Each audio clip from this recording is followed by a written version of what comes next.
जननीं शारदां देवीं रामकृष्णं जगद्गुरुं पादपद्मे तयोः श्रुत्वा প্রণমামি মুহুর্মুহু। স্বামীজির একটি খুব প্রিয় গান ছিল। উনি এই গানটি আগমনী গান, এই গানটি উনি গাইতেন। যেখানে স্বামীজি যেখানে মন্দির, অর্থাৎ স্বামীজির শরীর যাওয়ার পর যে স্থানে স্বামীজির শরীরকে দাহ করা হয়, সেই জায়গাতেই স্বামীজির মন্দির প্রতিষ্ঠা হয়েছিল। যে আপনারা দেখেছেন যে ডবল স্টোর মন্দির একমাত্র স্বামীজিটি আছে। নিচে স্বামীজির মূর্তি, পুরোটা না, ওই দেয়ালের সঙ্গে ফিক্স করা আছে স্বামীজি যেন, আর উপরে হচ্ছে তিনি যে অদ্বৈত বেদান্তি সেই হিসেবে তার শরীর সেই অদ্বৈতের সঙ্গে মার্জ করেছে, ব্রহ্মের সঙ্গে মার্জ করেছে, তার যে ব্রহ্ম অনুভূতি হয়েছে সেই হিসেবে ওঙ্কার মন্দির লেখা আছে। আগামী বছর অর্থাৎ 2000 পূজে গণপতি পেলাম হৈমবতী, পূজে গণপতি পেলাম হৈমবতী, চাঁদের মালা যেন চাঁদ সারি সারি, গণেশ আমার শুভকারী গিরি, গণেশ আমার শুভকারী। বিল্ল বৃক্ষ মূলে পাতিয়া বোধন, গণেশের কল্যাণে গৌরীর আগমন। বিল্ল বৃক্ষ মূলে পাতিয়া বোধন, গণেশের কল্যাণে গৌরীর আগমন। ঘরে আনবো চণ্ডী, কর্ণে শুনবো চণ্ডী, ঘরে আনবো চণ্ডী, কর্ণে শুনবো চণ্ডী, আসবে কত দণ্ডী জটা জুটোধারী, গণেশ গণেশ আমার শুভকারী গিরি, গণেশ আমার শুভকারী। মেয়ের কোলে মেয়ে দুটি রূপসী, লক্ষ্মী সরস্বতী শরতের শশী। মেয়ের কোলে মেয়ে দুটি রূপসী, লক্ষ্মী সরস্বতী শরতের শশী। সুরে সুরেশ কুমার গণেশ আমার।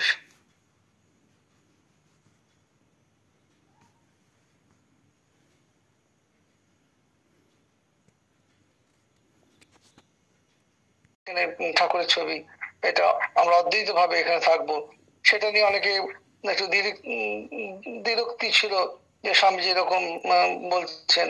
মা তখন সম্মতি দিচ্ছেন, ঠিক আছে, ঠিক নরেন ঠিকই বলেছে, ঠাকুর আমাদের অদ্বৈত, সেটা আমরাও অদ্বৈত। কারণ ঠাকুর অদ্বৈত বেদান্তের মতে তিনি সাধনা করেছিলেন তোতাপুরীর কাছে, এবং সেই সন্ন্যাস ধর্ম অবলম্বন করে বিরজা হোম করে সেই তিনি মহাবাক্য পেয়েছিলেন, এবং সেই নিয়ে তোতাপুরীর কাছে সহযোগে তিনি সেই মহাবাক্যে প্রতিষ্ঠিত হয়েছিলেন। সেই ব্রহ্ম উপলব্ধি তার হয়েছিল, এবং যে ব্রহ্ম উপলব্ধি তোতাপুরী প্রথম থেকে ঠাকুরের হচ্ছিল না, আমরা আলোচনা করেছি। তারপর তিনি এটি কাঁচে কেন হবে না, যখন তিনি হতাশার মতো ছেড়ে দিলেন যে আমার দ্বারা হয়ে উঠবে না, তখন তিনি বলেন কেন হবে না, বলে তিনি একটি কাঁচের টুকরো হন্যে হয়ে একটি কাঁচের টুকরো খুঁজে পেলেন, এবং সেটা তার মাথায় গেঁথে দিয়ে বলেন এইখানে ধ্যান করো। তারপরে একদম ঠাকুর বলছেন পরবর্তীকালে যে জ্ঞানরূপ ওসি দিয়ে মায়ের যে মূর্তিগুলো আসছিল, ছবিগুলো আসছিল, সেগুলো কাটতে কাটতে কচকচ করে কাটতে কাটতে মন ঊর্ধ্ব থেকে ঊর্ধ্ব লোকে ধাবিত হলো, এবং তারপরে সেই যে মনে বসে গেল 3 দিন পর্যন্ত তার আর কোনো নরণচরণ ছিল না। এবং মাঝে মাঝে তোতাপুরী গিয়ে দেখেন যে ঠাকুরের ধ্যান ভেঙেছে কিনা, দেখছেন কোন রকম ভাঙার ইয়েই নেই, মানে সামান্য আঁচটুকু তিনি দেখতে পাচ্ছেন, সামান্য কোনো প্রচেষ্টাই নেই, একদম বুঁদ হয়ে আছেন এবং বুঝতে পারছেন যে তার শরীরটা নিথর হয়ে আছে, কিন্তু মুখের মধ্যে সেই দিব্য আনন্দ হাসি চির বিদ্যমান, যেটা তিনি দেখেছেন, যেটা তিনি নিজে অনুভব করেছেন।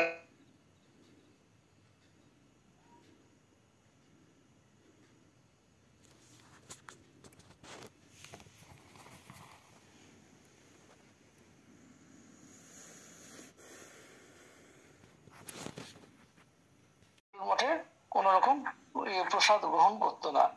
তাই বলতেন যে এই বিশ্বাসী শাস্ত্র হিন্দু এবং শাস্ত্রে অনভিজ্ঞ হিন্দুরা নাম হিন্দু নামধারী ইতর ভদ্র অনেকে তখন শরবত থেকে সন্ন্যাসীগণের কার্যকলাপের অযথা নিন্দাবাদ করত। চলতি নৌকায় আরোহীগণ বেলুড় মঠ দেখিয়ে অনেক রকম উৎসাহ হাসি ঠাট্টা করতো এবং ঠাকুরের থাকাকালীন করেছে। তো আমরা জানি নিরঞ্জন মহারাজ প্রায় রেগে গিয়ে নৌকা ডুবিয়ে দেওয়ার মতো উপক্রম হয়েছিল। তো ঠাকুর তখন বলেছেন, ওর কি, ওর রাগ হচ্ছে চন্ডাল, তুই গুরুর নিন্দা করেছে বলে কি তুই, তারপর অন্যের মাঝি এরা সব কি অন্যায় করেছিল। তো যাই হোক, বেলুড় মঠ থেকে তারা নানা রকম হাসি ঠাট্টা তামাশা করতো, এমনকি সময় সময় অশ্লীল উৎসাহ এ সমস্ত মানে অলিক সব গল্প কথা তারা সেখানে তুলে ধরতো।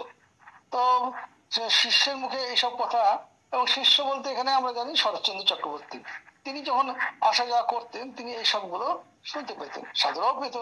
তো সেটা সেই কথা শুনে স্বামীজি বলছেন একটুখানি, কিন্তু স্বামীজি একটু উত্তেজিত হতেন না, যে বলছেন যে দেশে কোনো নতুন ভাব প্রচার হওয়ার কালে তাহার বিরুদ্ধে প্রাচীন পন্থা অবলম্বনীগণের অভ্যুত্থান প্রকৃতির নিয়ম। তাকে নতুন ভাব যখন দেশে কেউ দিতে চাইছে, তখন প্রাচীনরা যারা ছিল তারা সব গেল গেল গেল গেল রব, সেইটাকে কিভাবে দমিয়ে দেওয়া যেতে পারে, সেই জন্য তখন তারা তখন উঠে পড়ে লাগে যে এটা না, এটা চলবে না, আমরা এটা মেনে নেবো না। তো সেই জগতে ধর্ম সংস্থাপক মাত্রেই এই পরীক্ষার মধ্যে দিয়ে তাদেরকে যেতে হয়, এটা উত্তীর্ণ হতে হয়, এটা স্বামীজি বলছেন। সুতরাং এটা নিয়ে অত ভাবার কিছু নেই, আমরা জগতে এটা কাজ করব, পরবর্তীকালে জগৎ এটা গ্রহণ করবে। সেটা ঠাকুরমা স্বামীজি যা আমরা দেখছি, তখন তারা কোনো জিনিস বিভিন্ন রকম ভাব নিজেদের জীবনে আচরণ করেছেন, কিন্তু লোককে কখনো বলেননি এটা তোমরা পালন করো, তারা বলেননি, চাপিয়ে দেননি আর কি, একটা একটা ভাব, নতুন নতুন ভাব, তো সেগুলো জগতের মুখে তারা দিয়ে গেছেন। কালে মানুষ সেগুলো সব, এখন যত দিন যাচ্ছে তত মানুষ এই ভাবগুলোকে গ্রহণ করছেন, দেখছি এই ভাবগুলোর মধ্যে অনেক উদারতা আছে। তাই এই যে আমরা তো এই জন্যই স্বামীজি তখন এই একটা এই পূজাটা কারণ হচ্ছে লোকাল মানুষদের সঙ্গে বেলুড় মঠে একটা যোগসূত্র স্থাপন। আর আমরা জানি দুর্গা পূজা মানে হচ্ছে, এটা হচ্ছে কি না, এটা মিলন উৎসব। সেই মিলন উৎসবে সকলে এলো, তারপর আস্তে আস্তে সবাই আসতে শুরু করলো। তা কিভাবে দুর্গা পূজার ইচ্ছাটা হলো, স্বামীজি আমরা জানি স্বামী শিষ্য সংবাদ একটি বই আছে, সেই বইতে স্বামীজির সঙ্গে শিষ্যের কথা হচ্ছে, ওরে একখানা রঘুনন্দনের অষ্টবিংশতি তত্ত্ব শীঘ্রই ন্যায় দেখিত, কি নিয়ে আসার জন্য বলছেন। শিষ্য বলছে, আচ্ছা মশাই, কিন্তু রঘুনন্দনের স্মৃতি যাকে কুসংস্কারের ঝুড়ি বলে বর্তমান শিক্ষিত সম্প্রদায় নির্দেশ করিয়া থাকে, তা নিয়ে আপনি কি করবেন? স্বামীজি বলছেন, কেন? রঘুনন্দন তদানীন্তন কালে একজন দিগ্গজ পণ্ডিত ছিলেন, প্রাচীন স্মৃতি সকল সংগ্রহ করে হিন্দু দেশকাল উপযোগী নিত্য নৈমিত্তিক ক্রিয়াকলাপ লিপিবদ্ধ করে গেছেন। সমস্ত বাংলাদেশ তো তার অনুশাসনেই পরিচালিত হচ্ছে। তাছাড়া তৎকৃত হিন্দু জীবনের গর্ভাধান থেকে শ্মশানান্তর আচার প্রণালী কঠোর বন্ধনে সমাজ উৎপীড়িত হয়েছিল। এইটা সেই জন্য বলছেন ওই বইটি নিয়ে, ওই বইটি ধরে আমরা পূজা চালু করবো, দুর্গা পূজা। তো শিষ্যাবা জিজ্ঞেস করে, রঘুনন্দের স্মৃতি নিয়ে এমনি কি করবেন? তখন স্বামীজি বলছেন, এবার মঠে দুর্গোৎসব করার ইচ্ছা হয়েছে। যদি খরচার সংকুলন হয় তো মহামায়া পূজা করব। তাই দুর্গোৎসব বিধি পূর্বক আধ্যা শক্তি, সেই শক্তির আরাধনা করতে হবে। আমরা আপনার চিঠিতে পেয়েছি এই শক্তির আরাধনা, মানে শক্তির মানে তাদের প্রতি অবিচারের জন্য আজ আমাদের দেশে এই অবস্থা। হ্যাঁ, এত এই দেশের পর, সুতরাং সব দেশেই স্বামীজি বলছেন যে কোনো দেশে উন্নতির ক্ষেত্রে পুরুষের সঙ্গে সঙ্গে নারীরও জাতি উন্নতি প্রয়োজন। যেমন একটি পাখি দুটো ডানা ছাড়া উঠতে পারে না, তেমনি একটি সমাজ, একটি সংসার, একটি দেশ, যাই বলুন না কেন, দুটিরই পূর্ণ বিকাশ দরকার। এটা স্বামীজি আমাদেরকে জানিয়েছেন। তাই সেই স্বামীজি এই একটি বলছেন যে আগে একটি মায়েদের মঠ হবে, প্রথমে মা এবং তার মেয়েরা, তারপরে বাবা তো তার ছেলেরা। যেটা আগে স্ত্রী মঠের, কিন্তু স্ত্রী মঠটা বেলুড় মঠের প্রায় 50 বছরের পরে প্রতিষ্ঠিত হয়। তো এইটি হচ্ছে পরবর্তী দিনে একটি লিখছেন ইয়েকে শিবানন্দজি মহারাজ লিখছেন, আমরা আগের দিন পড়েছিলাম যে মা ঠাকুরুন কি বস্তু তা তোমরা এখনো বুঝতে পারোনি। এখনো বুঝতে পারোনি, এখনো কেউ পারো না, কমে পারবে। ভায়া শক্তি কি জিনিস, শক্তি বিনা জগতের উদ্ধার হবে না। আমাদের দেশ সকলের অধম কেন, শক্তিহীন সে মহাশক্তিকে জাগাতে এসেছেন। শক্তিহীন কেন, না শক্তির অবমাননার প্রধান কারণ। যেটা বলা হচ্ছিল, শক্তির অবমাননার জন্য আমাদের দেশের এই অবনতির কারণ। মা ঠাকুরুন এসেছেন ভারতবর্ষে সেই শক্তির পুনর্জাগরণ করতে। এবার সব গার্গী মৈত্রী মতন মেয়েরা মাকে কেন্দ্র করে জগতে আবার জন্মাবে। দেখছো ভায়া, ক্রমে সব বুঝবে, এই জন্য তার মঠ প্রতিভে চাই। আমেরিকা গিয়ে ইউরোপে কি দেখছো, সেখানে তবে সেখানে শক্তি কি না কামাতে হচ্ছে, কামের দ্বারা করে। আর যা শুদ্ধ ভাবে সাত্বিক ভাবে মাতৃভাবে পূজা করবে, তাদের কি কল্যাণ না হবে? তাদের কল্যাণ অবশ্যই হবে। আমার চোখ খুলে যাচ্ছে, দিন দিন বুঝতে পারছি, সেজন্য আগে মায়ের মঠ করতে হবে। আগের মা আর মায়ের মেয়েরা, তারপর বাবা তার বাপের ছেলেরা। এই কথা বুঝতে পারো কি বলে তিনি, আমরা এই চিঠিটা আগেও পড়েছিলাম। এটা আরেকটি জায়গায় তিনি বলছেন যে বাবুরাম মহারাজের বড় ধন, দাদা জান্ত দুর্গা পূজা দেখাবো তবে আমার নাম। তুমি জমি কিনে জান্ত দুর্গা মাকে যেদিন বসিয়ে দেবে, সেদিন আমি একবার হাঁপ ছাড়বো। তার আগে আমি দেশে যাচ্ছি না, যত শীঘ্র পারবে তুমি একটা জমি কেনো এবং আমাকে জানাও। টাকা পাঠাতে পারলে আমি হাঁপ ছেড়ে বাঁচি। তোমরা জোগাড় করে এই আমার দুর্গোৎসবটি করে দাও দেখি। আচ্ছা, এই যে মাকে, একটা মায়ের নামে একটা জমি প্রতিষ্ঠা হবে এবং সেখানে মা বিচরণ করবেন, এটা তার একান্ত ইচ্ছা ছিল এবং সেটার জন্য তিনি বারবার লিখছেন। এখানে একটি আমরা গান পাই, মায়ের জীবনীতেও পেয়েছি। সেই গানটির সঙ্গে মায়ের জীবনটিকে মানে খুব মিলিয়ে নেওয়া যায়। যে মা যে স্বয়ং অন্নপূর্ণা, আমাদের অন্নপূর্ণা পুজো হয়, স্বয়ং যে অন্নপূর্ণা, এবং সেখানে শিব ভিক্ষা করছেন মায়ের কাছে।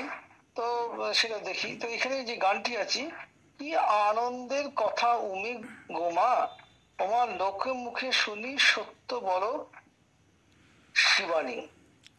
হ্যাঁ, অন্নপূর্ণা নাম তোর কি কাশি ধামে, মানে যে দেখে যখন বিয়ের সঙ্গে বিয়ে হয়েছিল শিবের সঙ্গে, তো শিব তো সে তো গায়ে ছাই মেখে থাকে আর বাঘের ছাল পরে থাকে। সেই শিবের সঙ্গে উমার বিয়ে হয়েছে একটা পাগল জামাইয়ের সঙ্গে। পরবর্তীকালে সেই মা এখন কাশীধামে গিয়ে উমা, সেখানে স্বয়ং বিশ্বেশ্বর, সেখানে বিশ্বনাথ সেখানে বিরাজ করছেন সেই কাশীতে ইয়েতে, এবং মা অন্নপূর্ণা নামে সেখানে আছেন। এবং সেই জন্য এটা দেখুন মায়ের জীবনেও তো আমরা দেখি যে মার সঙ্গে যখন ঠাকুরের বিবাহ হলো তখন সকলেই, ঠাকুর তো বিয়ে করার পর তারপরে চলে গেলেন ইয়েতে দক্ষিণেশ্বরে, এবং তারপরে আবার নতুন ভাবে তিনি পূর্ণ উদ্যমে তার সাধনা শুরু করলেন। সেই সাধনাতে আহ যখন চলতে থাকলো এবং সকলেই তখন বলতে থাকলো, আরে সারুর একটা কি বিয়ে দিল, পাগল কালী মন্দির পূজারি পাগল সঙ্গে বিয়েটা হলো। তারপরে এটাও ছিল যে সাড়ে একটা সন্তান হলো না, এরকম অনেক কুৎসা গ্রামের মধ্যে রটনা চলতো। তো সেটা শ্যামা সুন্দরী দেবীকে প্রায় শুনতে হতো। তারও মনের মধ্যে বারবার একই কথা শুনলে মনে যা হয় চিন্তা এসেছিল, যার সারুর একটা সন্তান বন্ধ হবে না। তো তিনি এরকম কান্নাকাটি করতেন, চোখের জল ফেলতেন। তারপরে তার পরবর্তীকালে তিনি গদাইকে জিজ্ঞাসা করেছিলেন, তখন বলেছিলেন তোমার সব এমন সব মেয়ের এমন সব কৃতি সন্তান হবে যে মাটাকে অস্থির হয়ে উঠবে। তো ঠাকুর এরকম বলেছিলেন। তো সেটাই তো আমরা দেখুন এই ওখানেও পরবর্তীকালে দেখা যাচ্ছে যে কাশীপুরে পরবর্তীকালে ঠাকুরের কি বিশাল তার সকলেই তার কাছে আসছে, মাও মাও যখন প্রতিষ্ঠা হয়েছে সকলে দেবী জ্ঞানে তাকে পুজো করছে। এই যে এইটা এই যে গানটার সঙ্গে পুরো যেন মিলে যায়। তোমার লোকে মুখে শুনি সত্য বলো শিবানী, অন্নপূর্ণা নাম তোর কি কাশী ধামে, অর্পণে তোমার যখন অর্পণ করি, ভোলানাথ ছিলেন মুষ্টির ভিতরে, এখন নাকি তার দ্বারে আছে দাড়ি, দেখা পায় না ইন্দ্র চন্দ্র জমে, খ্যাপা খ্যাপা আবার বলতো দিগম্বরে, গঞ্জনা শুয়েছি কত ঘরে পড়ে, এখন নাকি তিনি রাজা কাশীপুরে, অর্থাৎ কাশী ক্ষেত্রে, বিশ্বেশ্বরী তুই বিশ্বেশ্বরী তুই বিশ্বেশ্বরীর বামে, মানে তিনি বিশ্বেশ্বর আর তুমি বিশ্বেশ্বরী, অর্থাৎ স্বয়ং দুর্গাকে বলছে, উমার কথা বলছেন। তো এই গানটা যখন হতো তো শ্যামা সুন্দরী দেবী খুব কাঁদতেন, এবং এই গান শুনে তার মেয়ে সারদামণির কথা মনে পড়ে যেত। এদিকে যেন তারই মেয়ের যেন জীবন সঙ্গী এটা বলে মনে হতো। চোখে তার দেখা দিত আনন্দের অশ্রু। গানটি বারবার শুনে যেন তৃপ্তি হতো না। আবেগ জড়িত কণ্ঠে উপস্থিত সবাইকে তিনি বলতেন, মায়ের জীবনী যখন পড়ি দেখি সেখানে একমাত্র ওই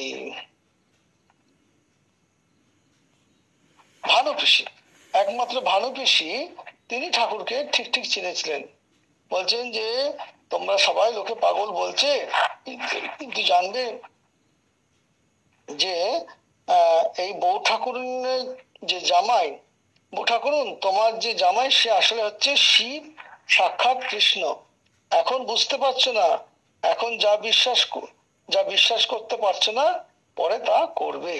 এইটা এবং সেই জন্য এত স্বামী নিন্দা শুনতে হতো বলে মার ঘরে বেরোতেন না।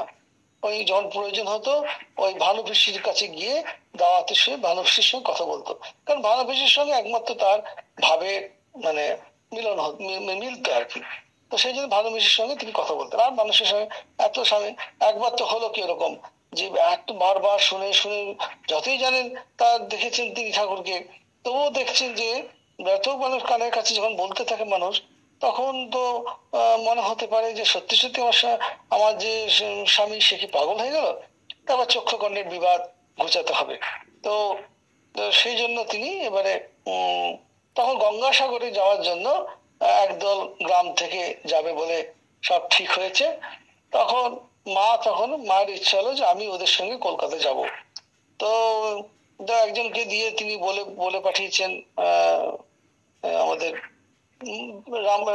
রামকুমারকে, সরি রামচন্দ্র মুখোপাধ্যায় কি বলেছেন, তার বাবাকে বলেছেন। তো বাবা বুঝতে পেরেছে মেয়ের মনের অবস্থা, বাবা বললেন ঠিক আছে তোর সঙ্গে আমিও যাব। তো সেই যখন তো যাত্রা শুরু হয়েছে পরের দিন, তা মায়ের খুব আনন্দ। কিন্তু তখন তো আর আজকের মতন তো নয়, পায়ে হেঁটে মানুষ যেত। তো পায়ে হেঁটে দীর্ঘ পথ দক্ষিণেশ্বর আসা জয়রামবাড়ি থেকে। তো মা তো প্রথমে খুব স্পিডে চলছিলেন, তারপরে আস্তে বয়সও খুব বেশি নয়, তো সেই জন্য আস্তে আস্তে পা ব্যথা শুরু হলো। তারপর মায়ের শরীরে জ্বর এসে গেল। তো জ্বরের সাথে কি করবেন, ওই একটা চটিতে গিয়ে রাত্রিবেলায় তারা তিনি মা এবং বাবা, তার বাবা একসঙ্গে ওই চটিতে থাকলো। মায়ের খুব গায়ে জ্বর, মা অঘরে ঘুমাচ্ছেন, পড়ে আছেন, জ্বরের কাতরাচ্ছেন। সেই সময় একজন লাল চেলি পরা একটি কালো গায়ের রং মেয়ে তার কাছে এসে গায়ে হাত বোলাতে থাকে। তখন মা স্বপ্নে দেখছেন যে মা বলছেন, তুমি কে গা, তুমি কোথা থেকে এলে? বলে যে আমি তোমার বোন, আমি দক্ষিণেশ্বর থেকে আসছি। ও দক্ষিণেশ্বর থেকে আসছো? আমি তো ভেবেছিলাম সেখানে যাবো, বোধহয় যাওয়ার হলো না। বলছে না, অবশ্যই যাবে, সেই তোমার জন্যই তো তাকে সেখানে ধরে রেখেছি। আমার বলছে আমার ইচ্ছে ছিল তার গিয়ে সেবা করব। তার মনটা সবসময়, মায়ের মনটা সবসময় ওই পতির চিন্তা করতেন এবং পতির সেবা করছেন, এইটাতে তার মন সবসময় লেগে থাকতো। তো সেই জন্যই সে এইটাতেই বলছেন, সেটাই বলছেন যে আমার ইচ্ছা ছিল কিন্তু বোধহয় হলো না। বলছে না না, সে অবশ্যই যাবে। তারপর তিনি গায়ে হাতটা গুলিয়ে দেওয়ার পরে মা ঘুমিয়ে পড়লেন। যেন মনে হয় তারপরে তিনি সকালে উঠে দেখছেন গায়ে কোথাও কোনো জ্বরটার কিছু নেই। ওই মায়ের সমস্ত মায়ের কৃপায় তিনি সুস্থ হয়ে উঠলেন, মা কালীর কৃপায়। তারপরে দিন আবার যাত্রা শুরু হলো। তারপরে কিছুদিন যাওয়ার পরে মায়ের শরীরটা আবার খারাপ হলো, তারপরে পালকি পাওয়া গেল। তো সেই পালকি করে রাত্রিবেলায় গিয়ে দক্ষিণেশ্বর পৌঁছলেন। তখন এদিকে মথুর বাবু তখন শরীর চলে গেছে। ঠাকুর তো জানতে পেরে গঙ্গার ইয়েতে চাঁদনির ঘাটের কাছে দাঁড়িয়ে আছেন। নিয়ে মা যখন নৌকা থেকে নামলেন, তারপর নৌকা থেকে নামলেন, তখন বলছেন যে এখন এত দেরি করে আসতে হয়, আমার কি আর মথুর বাবু আছে, আমার ডান হাত ভেঙে গেছে। অর্থাৎ মথুর বাবু থাকলে তোমার আর এত কষ্ট করে গ্রস্ত হতো না, সেসব ব্যবস্থা করতো। দেবী, সেই সঙ্গে যোগীর মা আর কলমা, যেন মায়ের যেন দুই জয়া বিজয়ার মতন। আমরা দেখি যে আমাদের জগদ্ধাত্রী মূর্তির পাশে দুটি সখী আছেন, জয়া বিজয়া। এই গৌরীমা গোলাপ মা মায়ের এবং দুই সহচরী ছিলেন। এবং গিরিশচন্দ্র ঘোষও যখন কলকাতা থেকে আসতেন, তিনি ওই গান শুনে অশ্রু বিসর্জন করতেন। অশ্রু সংবরণ করতে পারতেন না। তিনি সীমাকে মনে করতেন সাক্ষাৎ জগদম্বা, জগৎ জননী। আর বিশ্ববরেণ্য সন্ন্যাসী স্বামী বিবেকানন্দের কথা তো আমরা তো আগেই বলেছি, তিনি মাকে দেখতেন সাক্ষাৎ জ্যান্ত দুর্গা। এরপর আমরা আসছি যে দুর্গাপূজা কিভাবে শুরু হলো। বেলুড় মঠে শারদীয় দুর্গাপূজা ঐতিহ্যগত তাৎপর্য সালে স্বয়ং স্বামী বিবেকানন্দ দ্বারা এই পুজোটা শুরু হয় এবং সেই সময় মা ওখানে উপস্থিত ছিলেন। তো উপস্থিত ছিলেন পূজার সময়। এবং এই যে পুজোটা হয় কিন্তু যা জানবেন যে মায়ের নামে সংকল্প হয়। কারণ যেহেতু সর্বত্যাগী সন্ন্যাসীরা বৈদিক ক্রিয়াকর্ম করতে পারে না, অধিকার নেই, বলেই আদর্শ গৃহস্থাশ্রমী শ্রী মা, অবশ্য মাকে গৃহস্থাশ্রমী বলাটাও ঠিক হবে না, কারণ তার ত্যাগ ও তপস্যায় তিনি সন্ন্যাসীরও অনেক ঊর্ধ্বে ছিলেন। তিনি সব সন্ন্যাসী কি গৃহস্থ সকলেরই তিনি আদর্শ। ঠাকুরের যেমন সংসারী হয়েও তিনি সন্ন্যাসীর আদর্শ, গৃহস্থের আদর্শ, মাও তাই। তো এদের যেহেতু সংসারী জীবনে ছিলেন, সংসারী মানুষরাও তাদের জীবন দেখে নিজেদেরকে করতে পারবে না, এইভাবে সংসারে এইভাবে জীবন করা যায়। ওনারা বলতো ওনারা তো কি বুঝবেন, সংসারের গায়ে আঁচ লাগেনি, তা সেভাবে বলার স্কোপ থাকে, সেই জন্য ঠাকুর মায়ের এই বিবাহ। তাই বেলুড় মঠে দুর্গাপূজা অনুষ্ঠিত হয়। বিষয়টি খুব অভিনব এই কারণে যে শ্রী মায়ের দেহত্যাগের পরেও এত বছর সেই দুর্গাপূজা চলছে, একই ধারায় বেলুড় মঠে পুজো হচ্ছে এবং এখনো সেই মায়ের নামে সংকল্প হচ্ছে। স্বামীজি যে কল্পনা করতেন শ্রীমাকে জানতো দুর্গারূপে, প্রতি বছর মৃন্ময়ী মূর্তিকে কি করে চিন্ময়ী মায়ের অধিষ্ঠান হয়। আমরা এও জানি স্বামীজির আগমনী গান বড়ই ভালোবাসতেন এবং নিজে গাইতেন। শ্রী শ্রী রামকৃষ্ণদেব ও স্বামীজির কণ্ঠে আগমনী গান শুনে, নরেনের গলায় ওই আগমনী গান শুনে তিনি সমাধিস্থ হয়ে যেতেন। স্বামীজি যখন যে গানটি গাইতেন একদম সম্পূর্ণ নিজেকে উজাড় করে। এই কথাটা শুনে স্বামীজির এত আনন্দ হলো যে না, আমার যে মনে যে ইচ্ছা জেগেছে এটা একদম ঠিক। আরো উৎসাহিত হয়ে বলেছিলেন, জেরো ভোগ এবার মঠে পুজো করতেই হবে। কিন্তু শারদীয় পূজা আর মাত্র তখন 3 সপ্তাহ বাকি, মূর্তির অর্ডার দেওয়া হয়নি। কি হবে? তো খোঁজ করে ওইখানে কুমারটুলিতে গিয়ে খোঁজ করে দেখা হলো একটা মূর্তি পড়ে আছে, বিক্রি হয়নি। তো একটা মূর্তি বিক্রি হয়নি বাগবাজারে। তো সেই প্রতিমার বায়না করা হলো এবং ওই মৃন্ময় মূর্তিটা পাওয়া গেল। এবং তারপরে মা কি বাগবাজারে, মা বাগবাজারে ছিলেন, মায়ের কাছে গিয়ে অনুমতি নেওয়া হলো। তো মা অনুমতি দিলেন আর মূর্তিও পাওয়া গেল। এতে স্বামীজির আনন্দের সীমা নেই। আগেই বলেছে যে তিনি যথাবিধি দুর্গা পূজা যে করছেন সেটা রঘুনন্দনের স্মৃতি থেকেই একখানি অষ্টবিংশতি তত্ত্ব সংগ্রহ করেছেন। প্রত্যেকটি আদ্যপান্ত পাঠ করে স্বামীজি বললেন, রঘুনন্দন বলেছেন, নবাব্যাং পূজায় দেবী কৃত্য রুধির কর্দমম, অর্থাৎ নবমীর দিনে রক্ত দিয়ে দেবী পুজো করতে হয়। তো মার ইচ্ছা হয় তো তাও করবো বলে বলছেন। তার ইচ্ছা ছিল যে পাঠা বলি এই সমস্ত দেবেন, কিন্তু মায়ের নিষেধে করতে পারেন। এই সঙ্গে আরেকবার বলেছিলেন, মাকে বুকে রক্ত দিয়ে পুজো করতে হয়, তবে তিনি প্রসন্ন হন। মার ছেলে বীর হবে, মহাবীর হবে। নিরানন্দে দুঃখে প্রলয় মহালয় মায়ের ছেলেরা কি থাকবে? নির্ভীক থাকবে। এবার বেলুড় মঠে সেই প্রথম শারদীয় দুর্গাপূজা মহাসমরে অনুষ্ঠিত হয়েছিল। যথাসময়ে প্রতিমা এসে গেছিল এবং কুমারটুলি থেকে সেই ব্রহ্মানন্দের উপর ভার পড়েছিল পূজার সব রকম উপকরণ জোগাড় করা। মহাপূজকের আসনে বসেছিলেন কিন্তু এই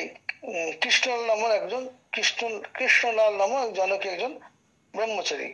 আর তন্ত্রধারক পদে অলঙ্কৃত করেছিলেন আমাদের শশী মহারাজের বাবা ঈশ্বরচন্দ্র ভট্টাচার্য মশাই, রামকৃষ্ণানন্দজির বাবা ঈশ্বরচন্দ্র ভট্টাচার্য মশাই।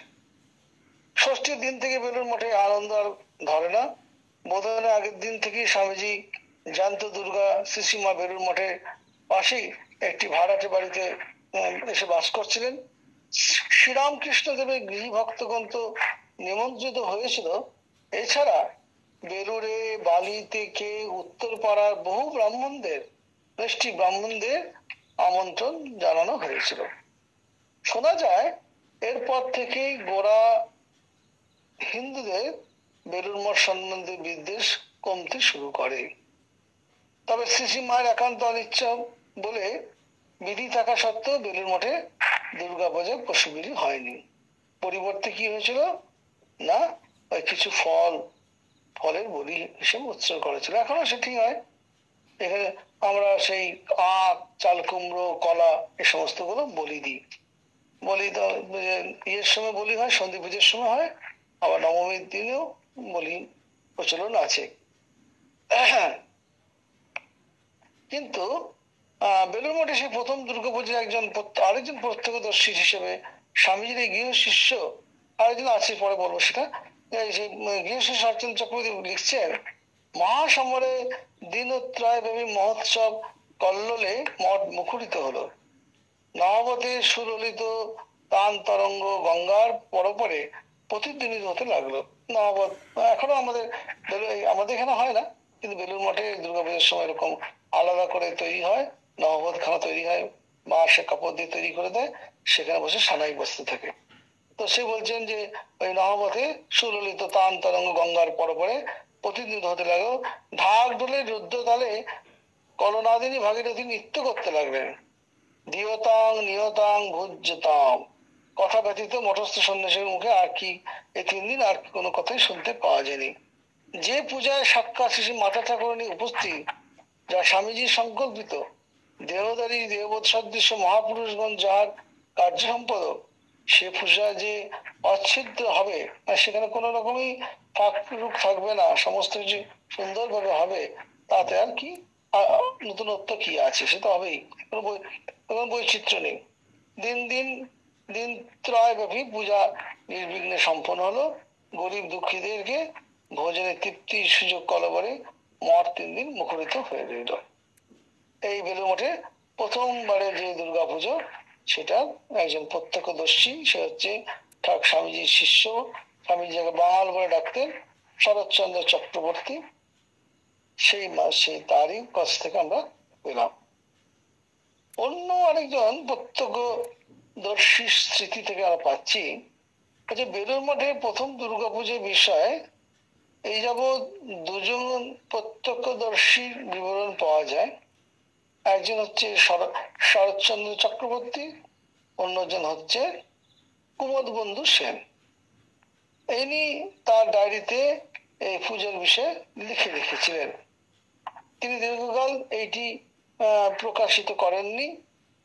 50 বছরেও বেশি সময় ধরে সযত্নে সেই ডায়েরি নিজের কাছে রক্ষা করার পর উদ্বোধন পত্রিকায় তিনি ওই পূজার সম্ভবত উদ্বোধন 1360-61 নবম সংখ্যায় তিনি ওই পূজার বিষয়ে এক মনোজ্ঞ বিবরণ প্রকাশ করেন। কুমদ বন্ধু সেনের এই ডায়েরির কিছু অংশ এই বইটিতে তুলে ধরা হয়েছে। সেখানে বলা হচ্ছে যে 17ই অক্টোবর 31শে আশ্বিন বৃহস্পতিবার মঠের সাধু ব্রহ্মচারী শ্রী শ্রী দুর্গা প্রতিমা নৌকায় করে মঠে ঘাটে তুললেন।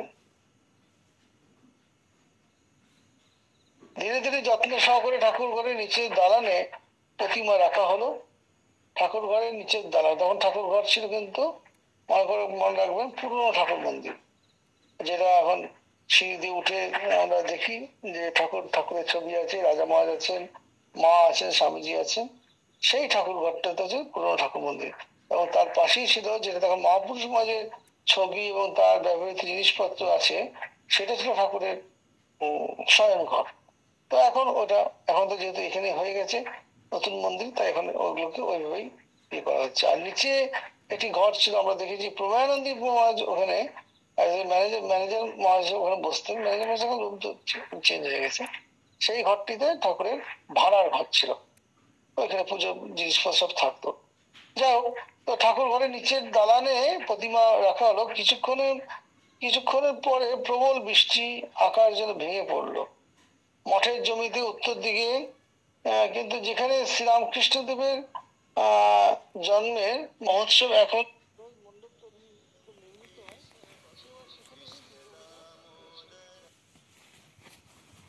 প্রকাণ্ড মণ্ডপ নির্মিত হয়েছিল। জলজল হলেও যাতে কোনো প্রতিবন্ধকতা না হয় সেরকম সাবধানতার সঙ্গে মণ্ডপটি তৈরি করা হয়েছিল। স্বামীজি গানটা গাইছেন, ষষ্ঠীর দিনে গানটা গাইছেন, বৃক্ষতলায় বসে স্বামীজি গাইছেন যে বিল্ল বৃক্ষ মূলে পাতিয়া বোধন গণেশের কল্যাণে গৌরীর আগমন। এই গণেশের মঙ্গলার্থে যেন গৌরী পৃথিবীতে এসেছে, এটা বলছেন, সেটা উনি বলছেন আর কি। স্বামীজি কণ্ঠ নিঃসৃত সেই গীত সকলের কণ্ঠে ধ্বনিত হলো। কলকাতা বাগবাজার হতে অন্যান্য পরিজন বর্গ ও মেয়েদের নিয়ে পরিবারবর্গ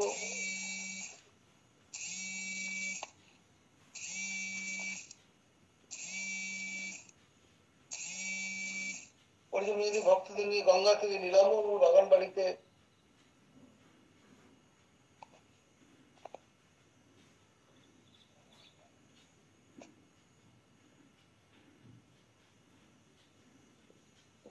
নীলাম্বর বাগান বাড়ি থেকে উঠলেন। মেয়ে ভক্তদের সঙ্গে গঙ্গা তীরে নিলাম। প্রতিমা মণ্ডপে আনা হয়েছে। কলকাতাতে বহু প্রাচীন ও নবীন ভক্ত এসেছেন। মহোৎসব আরম্ভ হয়ে গেছে। শ্রী শ্রী জগজ্জননী দুর্গা মায়ের আজ বোধন অধিবাস, ষষ্ঠাদি কল্পারম্ভ। আগে শ্রী শ্রী মায়ের অনুমতি নিয়ে পূজা করতে বসলেন ব্রহ্মচারী কৃষ্ণনাথ এবং তন্ত্রধারক হচ্ছিলেন।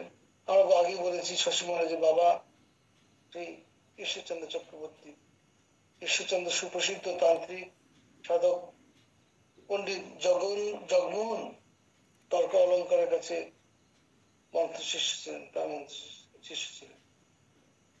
প্রতিমার সম্মুখে যখন পুজো ব্রহ্মচারী ভক্তিভাবে অর্চনায় সমাসীন পার্শ্বে আমাদের ঈশ্বরচন্দ্র চক্রবর্তী যার কেশ এবং দাড়ি সমস্ত পাকা চুলের দ্বারা মণ্ডিত, গলায় রুদ্রাক্ষের মালা, তিনি একদম পুঙ্খানুপুঙ্খ বিবরণ দিচ্ছেন। তেজদীপ্ত কাষায় বস্ত্রধারী, গেরুয়া বস্ত্রধারী পরে তন্ত্রধারক ঈশ্বরচন্দ্র সুললিত কণ্ঠে মন্ত্র উচ্চারণ করছিলেন। তখন দর্শনার্থীরা তন্ময় চিত্তে মন্ত্রমুগ্ধ দর্শন ও শ্রবণ করছিল। এত সুন্দর পুজো, এত সুন্দর, খুব বড় এর কাছে তিনি দীক্ষা নিয়েছিলেন। তো সুতরাং পূর্ণ শরীরা ভাগীরথী পক্ষে প্রাতঃকালের রসুন চৌকি সানায় মধুর সুরে নানা রাগিনীতে বাজছিল। তো মাঝে মাঝেই ঢাক ঢোল দুই পরিপ্লাবিত করে মহামায়ের পূজা বার্তা গীত গর্বে ঘোষণা করছিল। সকলেই এদিকে ইয়ে হচ্ছে, গান, রসুন চৌকিতে ইয়ে বাজছে, সানাই বাজছে, ঢাক ঢোল হচ্ছে, এগুলো সব গঙ্গার এপারে থেকে হচ্ছে, ওপার থেকে সব শোনা যাচ্ছে। তো সেই জন্যই তো সে জগৎ সকলে মানুষজন সব জানতে পারছে যে এখানে দুর্গা পূজা হচ্ছে, মায়ের আর মায়ের উপাসনা পূজা অর্চনা চলছে আর কি, পূজার বার্তা ঘোষণা হচ্ছে। বালি উত্তরপাড়া বেলুড়ের স্থানীয় অধিবাসীরা স্বামী বিবেকানন্দ মঠের সাধুদের সম্বন্ধে কিম্ভূত কিমাকার ধারণা ছিল। তিনি বলছেন, আমরা এসব দেখেছি, কেউ কেউ ফল বৃষ্টি প্রসাদ গ্রহণ করতে কুণ্ঠিত হতো। মঠের ষোড়শ প্রচারে শ্রী দুর্গা মায়ের শাস্ত্রবিদ বিস্তৃত পূজা, আনুপূর্বিক সকল অনুষ্ঠান, শুদ্ধাচারের ক্রিয়াকলাপ ইত্যাদি দেখে তাদের সমস্ত যে ভুল ধারণা ছিল সেগুলো দূর হয়ে গেল। চিত্তে এখন মঠ ও স্বামীজির প্রতি শ্রদ্ধা ভক্তি তাদের জাগ্রত হলো। তাদের অন্তরের মধ্যে হৃদয়ে তখন মহারাজের স্বামীজির প্রতি যে শ্রদ্ধা, তিনি বিদেশ থেকে এসেছে, যা লোকে শুনতো তাই বলতো, কালাপানি পাস কর্স করে গেছে, উনি ফরেন বিদেশে গেছিলেন, সুতরাং দক্ষিণ ঢুকতে পারেনি স্বামীজি। তো সেই কথা সব তো লোকে জানে। তার সাথে এই নিষ্ঠাবান ব্রাহ্মণ পন্ডিতের এবং সেখানে নিষ্ঠাবান ব্রাহ্মণ পণ্ডিতরাও আনন্দের সঙ্গে প্রসাদ গ্রহণ করেছিলেন। এই অপূর্ব পরিবেশ আধ্যাত্মিক ভাবধারণা সকলের অন্তরকে স্পর্শ করেছিল। তো যেটা যে উদ্দেশ্যে তার যে স্বামীজি এই পুজোটি ছিল, একটা হচ্ছে মাকে জগতের মুখে প্রতিষ্ঠা করা, মায়ের একটি ঘর জায়গা, এবং সেখানে আমাকে এই যে ভক্তদের জন্য, তাদের জন্য এই দুর্গা পুজো কালী পুজো করা। সর্বদিকে সন্ন্যাসীদের তো প্রয়োজন নেই, কিন্তু এটা জগতের জন্য, কারণ তার যে আমাদের যে 1901 সালে যে 1 মেতে যে সংকল্প নেওয়া হয়েছিল, যে আমাদের রামকৃষ্ণ মিশন যে গঠন হয়েছিল, সেখানে বলা হয়েছিল যে রামকৃষ্ণ মিশনের সন্ন্যাসী এবং গৃহস্থ ভক্তরা একসঙ্গে থেকে ঠাকুরের এই ভাব দ্বারা জগতের, সেখানে সন্ন্যাসী থাকবে তা বলা হয়নি, সন্ন্যাসী যেমন থাকবে গৃহস্থরা থাকবে, ঠাকুরের ভাব নিয়ে সেখানে সকলে ভক্ত রূপে বাস করবে। শ্রী শ্রী মায়ের নিয়ে পুজো সংকল্প হয়েছিল, তার অনভিপ্রেত বলে পূজার পুষ্প প্রতিবিধান হয়নি। ভক্তরা দেখেছিলেন একদিকে দশক প্রহরণ ধারিণী সিংহবাড়ি ওষুধ দলের দশ পূজা, দক্ষিণে সর্বেশ্বরী দায়িনী লক্ষ্মী সিদ্ধিদা গণেশ, বামে পরাবৃত্ত স্বরূপিণী জ্ঞানদত্তী কমল দলবাসিনী সরস্বতী, দেবসেনাপতি কার্তিক, মুন্নে মৃন্ময় মূর্তি চিহ্ন মানবী দেহে শ্রী জগৎ জননী মাতৃরূপে অবতীর্ণ।